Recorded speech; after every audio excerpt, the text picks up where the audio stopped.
Nouveau rendez-vous du journal de l'économie sur SICA. Mesdames, Messieurs, merci de nous rejoindre une fois encore. Voici tout de suite le sommaire. Crise monétaire au Nigeria, le coût de la vie ne cesse d'augmenter dans le pays, une situation qui est principalement due à la chute mondiale des cours de l'or noir.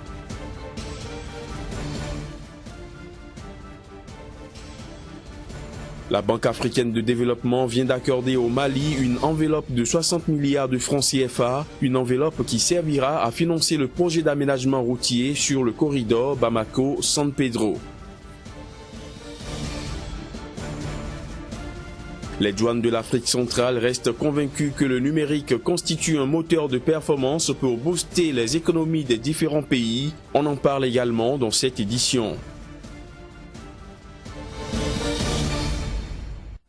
Voilà pour les titres, bienvenue à tous. Le Nigeria a adressé deux demandes d'emprunt, l'une de 2,5 milliards de dollars à la Banque mondiale et l'autre de 1 milliard de dollars à la Banque africaine de développement. La délivrance des deux prêts doit aider à financer un déficit galopant des comptes nigérians creusé par la décroissance des cours du pétrole qui tourne actuellement autour de 30 $ le baril. Le déficit budgétaire du pays, il faut le préciser, a atteint 15 milliards de dollars. En dehors de l'effondrement des cours du pétrole, le Nigeria fait aussi face à la dégringolade de la monnaie nigériane sur le marché noir. À ce sujet, le président Buhari a affirmé récemment qu'il n'avait aucune intention de tuer le naira en le dévaluant. Et parlons toujours de la crise monétaire au Nigeria, le coût de la vie ne cesse d'augmenter dans le pays, une situation que vit la première puissance pétrolière d'Afrique et qui a de sérieux impacts sur le citoyen lambda. Reportage. La situation est de pire en pire, tout coûte cher, les prix sont hauts. La chute des prix du pétrole n'épargne aucun domaine au Nigeria. De l'immobilier aux produits de consommation, aucun secteur n'est épargné. La crise monétaire fait sa loi au Nigeria avec une hausse considérable des prix. Une situation que décrivent les Nigérians à bout de souffle. Maintenant, la banane coûte cher. Dans mon village, vous pouvez en trouver à 200 ou 300 naira. Mais ici, maintenant c'est 400, 450 ou 500. Les choses sont si difficiles. 500. And things so difficult. When we went to buy material, quand nous allons acheter du matériel, ils parlent de dollars et le naira s'envole. Ils achètent à un prix de plus en plus élevé. Et comme ils achètent à un prix plus élevé, ils revendent plus cher. C'est la raison pour laquelle nous nous lamentons. Quand les choses iront-elles bien au Nigeria?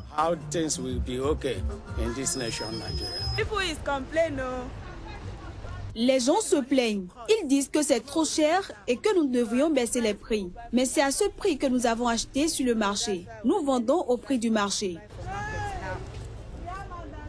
Le Nigeria avait annoncé le mois précédent un budget record de 6 080 milliards de naira, soit environ 28 milliards d'euros pour 2016. Ceci dans le but de stimuler la croissance en investissant dans de grands projets comme la construction des routes et le rail. Première puissance pétrolière du continent africain, le Nigeria a vu sa croissance économique atteindre 3% pour 2015, le taux le plus faible depuis plus de 10 ans. La Banque africaine de développement vient d'accorder au Mali une enveloppe de 60 milliards de francs CFA. Une enveloppe destinée à financer un projet de renforcement de la mobilité et de la résilience des populations. Elle inclut notamment l'aménagement de routes et la mise en place d'infrastructures sociales de base. Elle comprend 40 milliards de francs CFA sous forme de prêts et un don de 20 milliards qui servira à financer le projet d'aménagement routier et de facilitation du transport sur le corridor Bamako-Zantiebougou, Kolondieba-San Pedro. Un projet multinational qui, il faut le préciser, lie le Mali à la Côte d'Ivoire. Les douanes de l'Afrique centrale restent convaincues que la 4e révolution industrielle basée sur le numérique ne se fera pas sans eux. Et c'est dans cette optique que l'édition 2016 de la Journée internationale de la douane, qui s'est tenue le 26 janvier dernier à Libreville, au Gabon, a mis l'accent sur la relation douane numérique. Il faut préciser que cette édition a réuni les administrations douanières des pays issus de la communauté économique monétaire de l'Afrique centrale. Paul Avugundila. La rencontre de Libreville avait pour vocation de magnifier la volonté d'harmoniser les stratégies et de mutualiser les efforts et les compétences en Afrique centrale singulièrement. Un accent particulier sur le rôle central des technologies de l'information et de la communication afin de mieux répondre aux exigences de plus en plus croissantes de la modernisation et du commerce international. Le ministre délégué au commerce est formel, c'est à ce seul prix qu'il est désormais possible aux États africains de prendre part à la 4e révolution industrielle en gestation. Au regard donc de leur importance au sein de chacun de nos États et au niveau de la communauté, nos douanes doivent impérativement œuvrer ensemble pour se moderniser et constituer véritablement un vecteur de développement au profit de la sous-région. En droite ligne du thème de la Journée internationale des douanes de cette année, le système d'information douanier Sidonia++, qui actuellement entame sa migration vers Sidonia World, grâce à cet outil, la douane gabonaise dispose de données relatives au flux des marchandises dans le cadre du commerce extérieur, fournissant ainsi par le même biais des données statistiques très utiles au pouvoir public, aux opérateurs économiques et aux institutions internationales. Devons-nous migrer vers la douane numérique? La question ne se pose plus à mon sens. Tellement le commerce transfrontalier et notamment les procédures douanières sont assez décriées dans nos États si l'on se réfère aux différents classements de nos pays dans le Doing Business. En atelier, le modèle du Gabon a fait l'objet d'une étude. Les délégués de l'ensemble des pays représentés ont pu toucher du doigt la réalité de la bonne santé de l'administration des douanes, désormais au cœur de la zone à régime privilégié d'un coq à 20 km de la capitale gabonaise.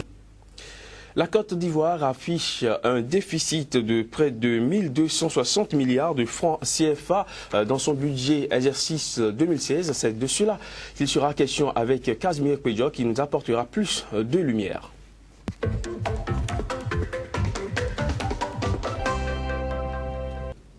Casimir Pédio, un plaisir de vous retrouver chaque fois sur ce plateau du journal de l'économie. Aujourd'hui, il sera question de la Côte d'Ivoire qui affiche un déficit budgétaire de 1260 milliards de francs CFA pour le compte de l'exercice 2016.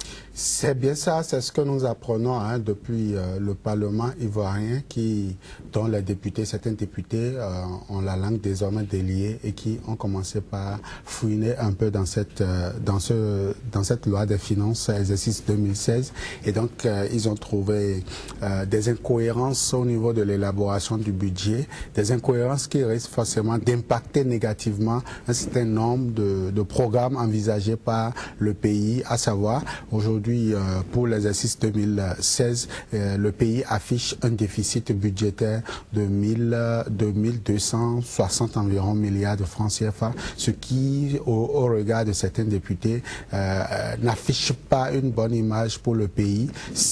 En début d'année, du moins pour le vote de ce budget-là, l'État a beaucoup plus mis l'accent sur l'aide extérieure, sur également les emprunts, donc sur le marché local et international. Mais aujourd'hui, toujours est-il que ce déficit représente plus de 21,67% du budget. C'est quand même important et ça mérite que les langues se délient, que les observateurs de la scène économique du pays puissent s'attarder dessus pour voir quel impact cela peut avoir sur l'économie du pays. Et c'est ce qui ressort depuis une semaine de cette critique au niveau niveau de certains députés au niveau de l'Assemblée nationale. Alors, et pourtant, ce sont ces mêmes députés qui ont voté ce budget, un budget qui est censé être équilibré en recettes et en dépenses. Bien sûr, Crépi, un budget qui était annoncé équilibré en recettes et en dépenses, qu'il vous souvienne que nous avons annoncé ce budget qui s'affichait déjà